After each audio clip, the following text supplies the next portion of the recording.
Turbulence आखिर होता क्या है और कभी कभी इसकी वजह से प्लेन के अंदर बैठे लोग अचानक ऊपर तक कैसे उछल जाते हैं। देखो, हवा हमें दिखाई नहीं देती, लेकिन असल में हवा भी एक बहती हुई नदी की तरह होती है। प्लेन इसी हवा के सहारे उड़ता है। जब हवा स्मूथली और एक जैसी बह रही होती है तो फ्लाइट भी बिल्कुल स्टेबल रहती है। लेकिन आसमान में हर जगह हवा एक जैसी नहीं होती। कहीं हवा तेज होती है, कहीं धीमी, कहीं ऊपर उठ रही होती है तो कहीं नीचे जा रही होती है।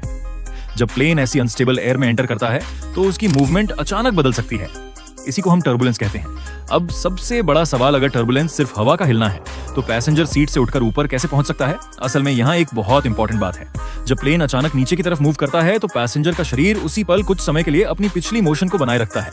मतलब सीट नीचे जा रही है लेकिन आपका शरीर तुरंत उसी स्पीड से नीचे नहीं आता। इसी वजह से आपको ऐसा महसूस हो सकता है जैसे आप अचानक हवा में उठ गए हों। और अगर सीट बेल्ट नहीं लगी हो तो यही सडन मूवमेंट आपको सीट से ऊपर उठा सकती है और चोट लगने का खतरा बढ़ जाता है। इसीलिए टर्बुलेंस के दौरान सीट बेल्ट लगाए रखना सबसे इंपॉर्टेंट सेफ्टी स्टेप्स में से एक है। और सबसे इंटरेस्टिंग बात, हर टर्बुलेंस खतरनाक नहीं होता। कई बार टर्बुलेंस इतना हल्का होता है कि पैसेंजर्स को सिर्फ हल्का सा शेक महसूस होता है, लेकिन सीवियर टर्बुलेंस में मूवमेंट काफी ज्यादा हो सकती है। तो अगली बार प्लेन अचानक हिले, घबराने के बजाय सीट बेल्ट चेक करना।